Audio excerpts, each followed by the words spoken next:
देखिए कल हम लोगों ने 3 क्वेश्चंस किए थे, ठीक। अभी तक स्ट्रेट लाइंस में मैंने क्या क्या पढ़ा दिया, distance formula, section formula, area of triangle, बहुत ही बेसिक जो 10th स्टैंडर्ड में भी आप लोगों ने पढ़ा था, ठीक है ना।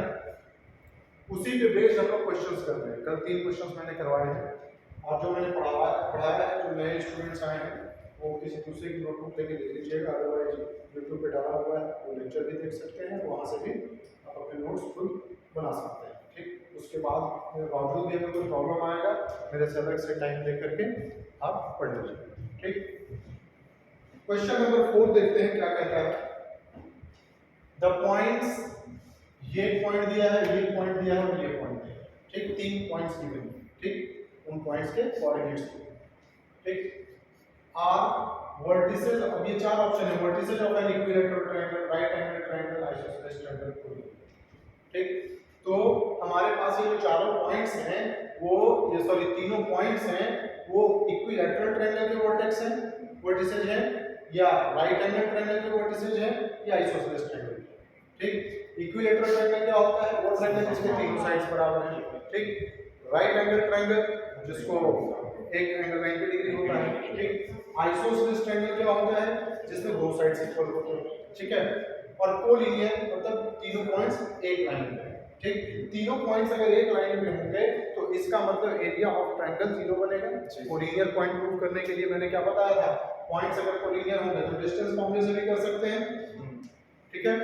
फिर सेक्शन फॉर्मूले से भी उसको किया जा सकता है prove, and area of triangle उसका 0 होगा, ठीक है। तो सबसे पहले कोलिनियर चेक कर लें क्या,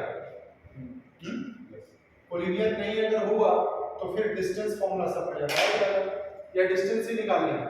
मुझे लगता है कोलिनियर चेक कर लेते हैं, वो ज्यादा आसान रहेगा। कोलिनियर चेक करने के लिए आपको मैंने बताया था कि -a -b a b फिर a² ad और दोबारा ऊपर वाला वर्टेक्स, ठीक। एरिया ऑफ एनी पॉलीगॉन निकालने का ये मैंने स्टेयरकेस मेथड बताया हुआ है, ठीक। चलिए इसका इससे मल्टीप्लिकेशन -ab, ये कितना +a² और ये कितना -a², ठीक हो गया। इसका -ab +a² और -a², ठीक है। तो -ab और ये +ab हो जाएगा, कैंसिल हो गया, ठीक। ये इससे कैंसिल हो गया, ये इससे कैंसिल हो गया, 0 आ गया, तो कोलिनियर हो गया, समझे कि नहीं, ठीक। अब तुम लोग सोचोगे कि सर को तो लगता है आंसर मालूम था इसलिए उन्होंने कोलिनियर लगा दिया, है ना। आप लोग यही सोचेंगे ना, ठीक। एक मिनट देखिए, तो आप लोग सोच रहे होंगे कि सर को तो लगता है आंसर मालूम था, कोलिनियर निकाला, पे चेक किया और ठीक। तो मुझे आंसर नहीं पता था, मुझे लगा था कि शायद इक्विलैटरल ट्रायंगल होगा आंसर, ठीक। कोलिनियर मैंने सबसे पहले क्यों चेक किया, क्योंकि इसको चेक करना सबसे आसान था, ठीक है। अब इक्विलैटरल वगैरह चेक करने के लिए तो डिस्टेंस निकालना पड़ता नहीं, इक्विलैटरल है, राइट एंगल है, आइसोसेलेस, राइट एंगल भी कैसे प्रूव करते थे, पाइथागोरस थ्योरम देखते कि वैलिड है कि नहीं, यहाँ पे अप्लाई हो रहा है कि नहीं, ठीक। आइसोसेलेस के लिए भी डिस्टेंस फॉर्मूला से सबका लेंथ निकालते तो इक्वल आता, तो आइसोसेलेस होता ट्रायंगल, इक्विलैटरल के लिए तीनों साइड का लेंथ बराबर आना चाहिए। तो लेंथ निकालना थोड़ा सा ज्यादा कॉम्प्लिकेटेड है, ठीक है ना। अगर कोलिनियर नहीं होगा फिर तो हमें लेंथ निकालना ही पड़ता, तीनों साइड का लेंथ निकालना पड़ता कि नहीं। तो ऐसा क्यों ना करें कि पहले इसी को चेक कर लें, समझे, इसीलिए मैंने पहले इसको चेक किया, ठीक। देखिए मैथमेटिक्स में जरूरी क्या होता है कि क्वेश्चन को देख के, प्रॉब्लम को देख के हमें सोचना कैसे है, प्रॉब्लम के ऊपर अटैक कैसे करना है, ये ज्यादा इंपॉर्टेंट होता है। सिर्फ क्वेश्चन सॉल्व कर लिया वो इंपॉर्टेंट नहीं है, ठीक है। अभी तक मैंने क्वेश्चन सॉल्व करा दिया, बहुत आसानी से समझ में आ गया, लेकिन घर जाओगे तो फिर से 0 हो जाता है मामला। क्यों हो जाता है, क्योंकि क्वेश्चन पे हम अटैक कैसे करें, उसको सॉल्व करना शुरू कैसे करें, ये चीज हम नहीं सीख पाते, ठीक। तो आपको यही करना है कि क्वेश्चन जैसे जो गिवन है और जो लाना है, इसको दोनों को बराबर माइंड में रखते रहना है। देखिए कोई भी प्रॉब्लम सॉल्व करने का मैथमेटिक्स में, मैं आपको एक फॉर्मूला बता देता हूँ। मैक्सिमम क्वेश्चंस बच्चों से क्यों नहीं होते, उसका एक सबसे बड़ा कारण है ना कि उनको क्वेश्चन ही समझ में नहीं आता है कि क्या दिया हुआ और क्या करना है। अधिकतर क्वेश्चन में तुम यही महसूस करके देखना, तुमको पता ही नहीं लगेगा कि अरे यार क्या दिया हुआ है, क्या करना है। समझे? तो कोई भी क्वेश्चन जब करते हो तो सबसे पहला काम आप क्वेश्चन में ये पता लगाओ कि क्या क्वेश्चन में दिया हुआ है, क्या इंफॉर्मेशन हमारे पास है। समझ में आ गया क्या क्या गिवन है अपने पास। सेकंड स्टेप है आपका अब क्या फाइंड करना है और क्या प्रूव करना है। या तो फाइंड करने वाला क्वेश्चन आता है या प्रूव करने वाला क्वेश्चन आता है। अगर इतना काम तुमने कर लिया कि क्या दिया हुआ है और क्या पता करना है तो समझो कि 50% क्वेश्चन तुम्हारा सॉल्व हो गया। ठीक, अब तीसरे स्टेप में तीसरा आपको क्या सोचना है। ठीक है, ये मैं सोचने का तरीका बता रहा हूं, क्वेश्चन को सॉल्व करने का तरीका बता रहा हूं। क्या दिया हुआ है उसको एकदम अच्छे से पढ़ना है। ठीक है, बार बार पढ़ो, एक बार नहीं समझ में आता फिर दूसरी बार एकदम आराम से पढ़ो। ठीक, कभी नहीं हो रहा है, कुछ नहीं समझ में आ रहा है, 2 मिनट का ब्रेक ले लीजिए, उठ के पानी पी लीजिए। जो आप घर में बैठ के पढ़ रहे हैं तो ध्यान की क्लास में उठ के बैठ के पानी पी लीजिए। ठीक, तो 2 मिनट का ब्रेक ले लीजिए, पानी पी लीजिए, फिर से उसको शुरू कीजिए। ठीक है, आराम आराम से पढ़िए क्वेश्चन में क्या दिया हुआ है और क्या करना है। ठीक, line by line, sentence by sentence उसका मीनिंग अपने लैंग्वेज में कन्वर्ट कीजिए। ठीक है, क्या करना और क्या फाइंड करना है, ये काम सबसे ज्यादा जरूरी है। ये कर लिए तो तीसरे स्टेप में आपको क्या करना है, अब ये दिमाग लगाना है, ये सोचना है कि गिवन को, जो गिवन इंफॉर्मेशन है इसको हम कैसे यूज करें कि यहां तक टू फाइंड तक या टू प्रूव तक पहुंच जाए। अब मतलब गिवन जो दिया है उससे रिलेटेड तुम्हें ये सोचना है कि तुमने क्या क्या पढ़ा है, कैसे यूज करेगा। मतलब यही हुआ ना कि उससे रिलेटेड तुमने क्या क्या पढ़ा है।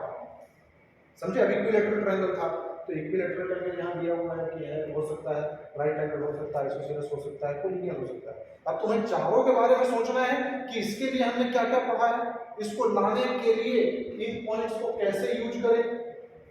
तो अब इन तीनों में हमने क्या देखा कि डिस्टेंस फॉर्मूला लगाना पड़ेगा। अब डिस्टेंस फॉर्मूले में एक प्रॉब्लम क्या था, यहां से देखो यहां से a स्क्वायर और b स्क्वायर जैसा है, यहाँ पे a स्क्वायर माइनस a और उसका स्क्वायर करेगा तो a का power 4 plus a square a cube जैसा टर्म बनेगा, तो ज्यादा कॉम्प्लिकेटेड हो सकता था। तो हमने पहले आसान वाला रास्ता अपनाया। अगर ये नहीं होगा फिर तो मजबूरी है ही ना, फिर तो वो करना ही पड़ेगा। समझे कि नहीं?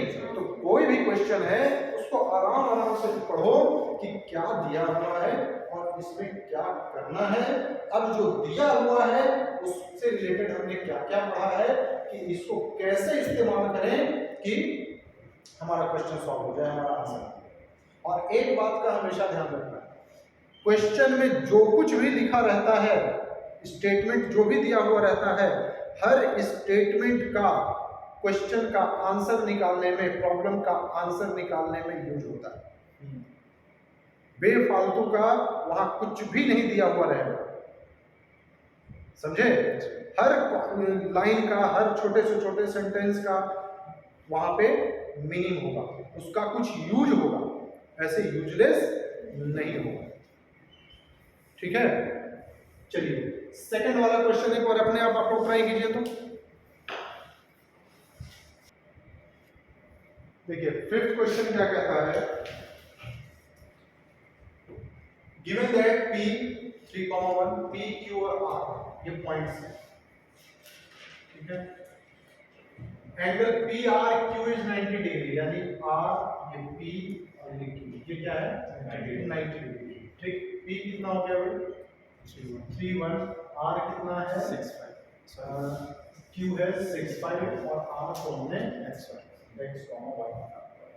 ठीक, और एरिया दिया हुआ है इस ट्रायंगल का 7। तो find the number of such points. तो ऐसे कितने पॉइंट्स होंगे, मतलब x और y की ऐसी कितनी वैल्यू होगी, कुल मिला के ये चेक करना। ठीक है, तो क्या कर सकते हैं, एक देखो दो इंफॉर्मेशन इसमें छुपी हुई है, एक एरिया ऑफ ट्रायंगल, ठीक, और ये 90 डिग्री मतलब right angle triangle. Right angle triangle जैसे ही हमारे पास दिख जाए, हमारे सामने आ जाए, उसको देखते ही सबसे पहले हमारे दिमाग में क्या स्ट्राइक करना चाहिए? पाइथागोरस, यानी पाइथागोरस थ्योरम लगाएंगे तो तीनों साइड के बीच का एक रिलेशन हमें मिल जाएगा। ठीक हो गया, समझ में आ गया ना?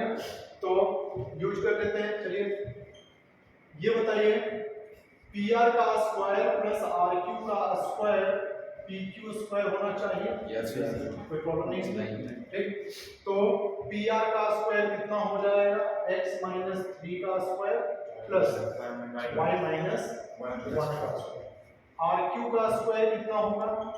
x माइनस 6 का स्क्वायर प्लस y माइनस 5 का square. That should be equal to P Q. P Q हो गया 6 माइनस 3 का स्क्वायर 9 और ये 16, ठीक है, यानी कि ये 25, ठीक है।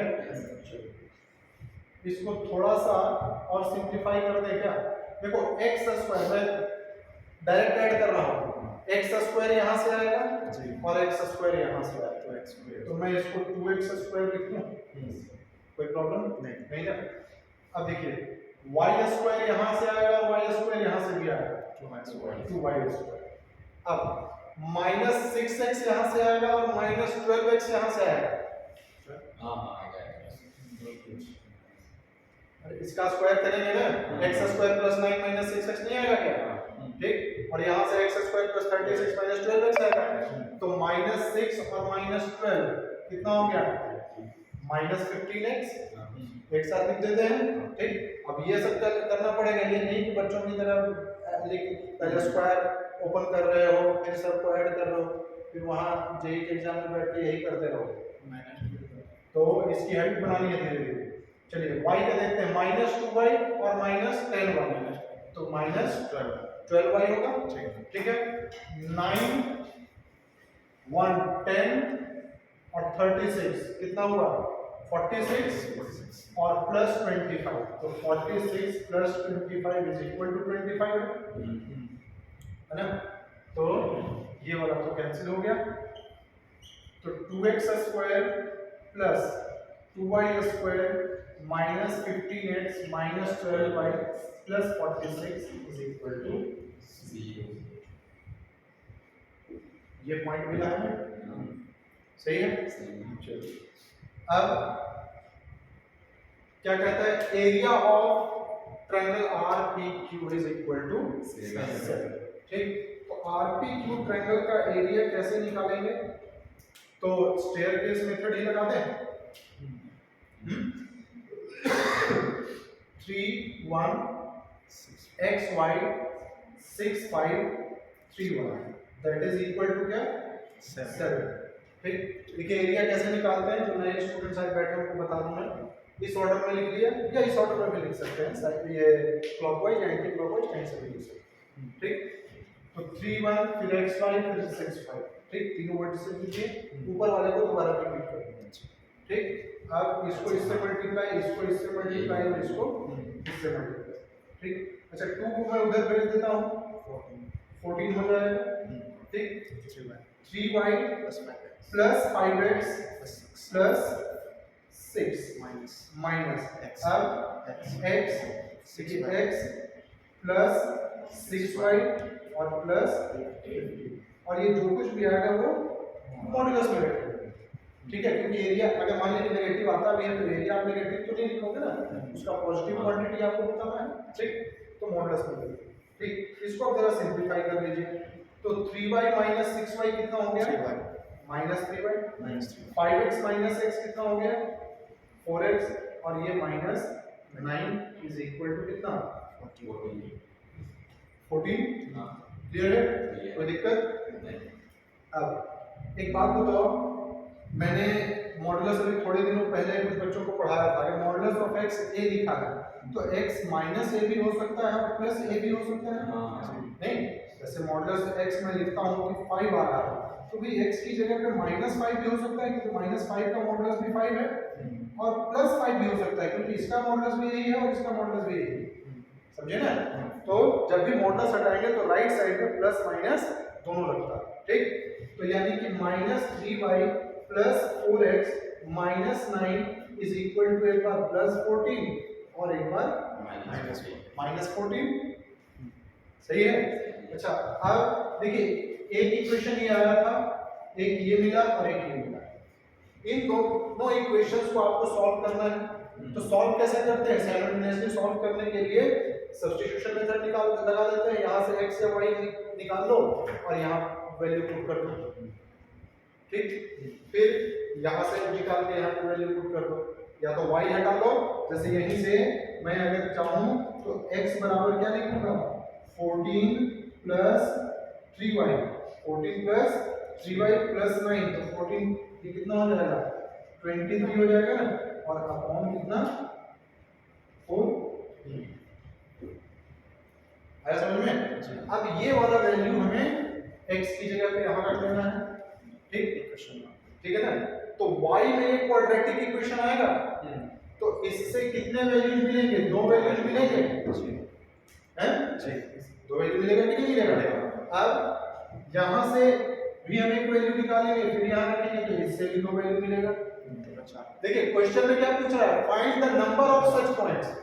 ऐसे कितने पॉइंट्स पॉसिबल हैं, वो पॉइंट्स क्या होंगे ये नहीं पूछा जा रहा, ठीक। तो आपको इतना सॉल्व करने की जरूरत नहीं है, हमें बस आइडिया लग गया कि हाँ यहाँ से 2 वैल्यू मिलेगा और यहाँ से 2 वैल्यू मिलेगा, तो आंसर टोटल कितने हो जाएंगे, 4, ठीक है 4।